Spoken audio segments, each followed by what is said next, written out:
Hold on. Because before we even get into this most recent episode, I feel as though people forget who A1 Pictures is.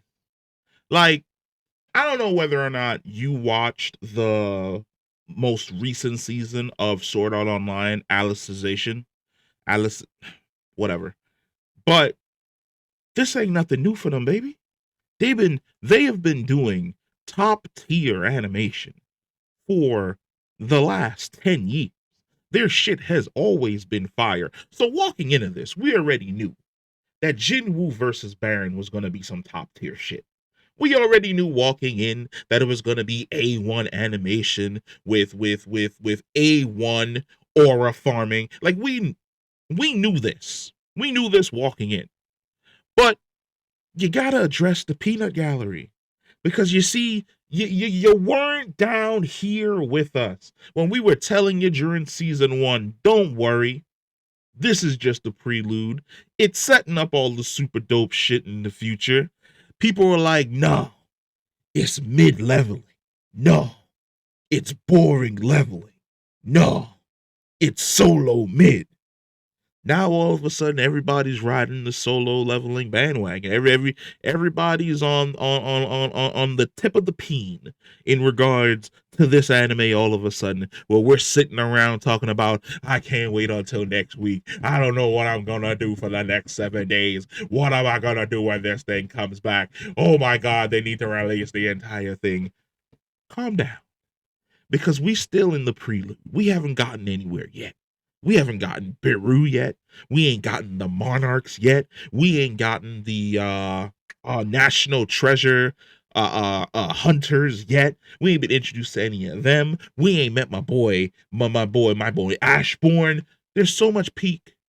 There's like we're riding this motherfucking wave. It's carrying us up into the stratosphere, and we're finally starting to understand why this fad that was essentially started over the last few years, where every manga and every manhwa was all of a sudden solo max level hunter, maxed out persona guy, reborn into another world with maximum skills, solo archaeologist. All of those spinoffs were trying to emulate the GOAT.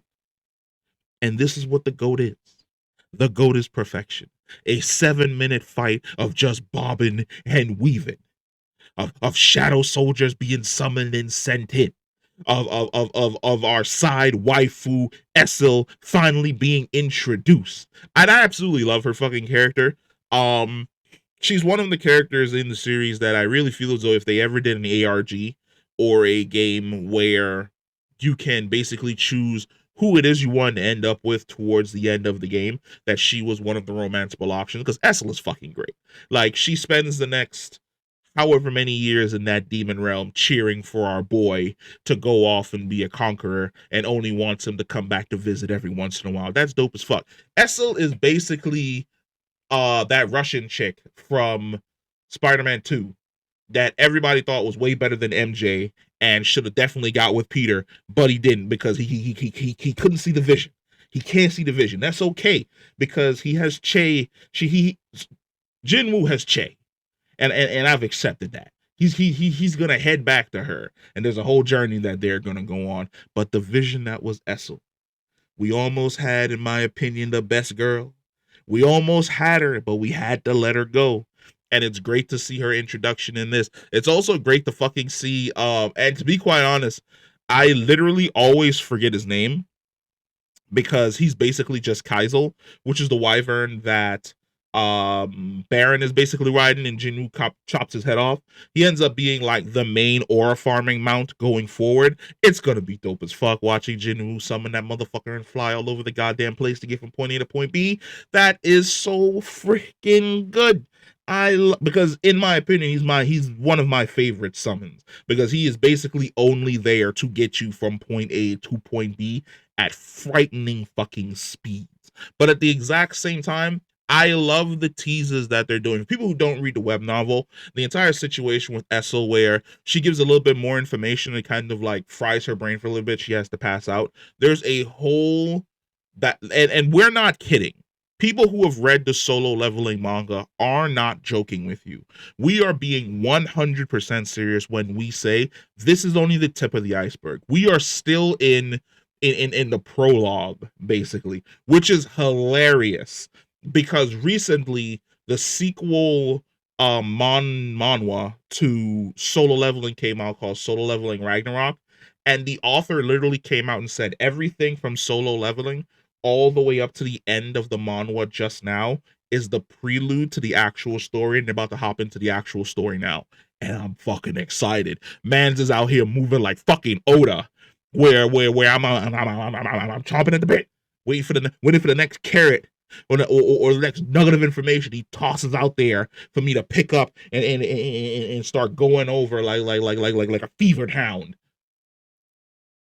I'm here to enjoy the peak.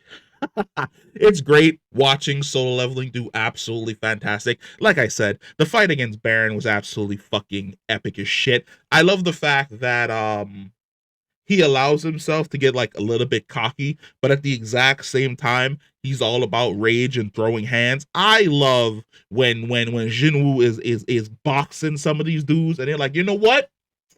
I don't need this motherfucking blades. That's what I got these for, baby. When Igris did that, I feel as though that was the highlight of season one. Baron basically crashing out the way in which he did, willing to fucking nuke himself at point blank range, not giving a shit, reminded me of when Ichigo was fighting Ukiora. I don't want to butcher that name. I think it's Ukiora. And he hit him with the Grand Ray Zero at point blank range. Cinema. And it's only going to get higher because I think the next episode is us meeting the not the national rank hunters, but a bunch of other S rank hunters. And then the episode after that is basically Jinwoo versus Peru, and that's gonna break the fucking internet because I know for a fact the amount of aura that's gonna be farmed in that episode, the amount of the amount of clips that are gonna be made that are gonna be on YouTube Shorts and fucking TikTok because of that episode is gonna be absolutely fucking wild. In all honesty, I cannot wait. So let me know how excited you are for the next episode of Solo Leveling. Are you going to be happy as shit seeing basically all the characters that are going to be introduced to set up season 3 in regards to the rulers, the monarchs, him dealing with the restraints that are placed upon him by the system? Ashbourne, comment down below. Let me know. Let me know if you're excited as I am, and I'll catch you in the next one. Peace.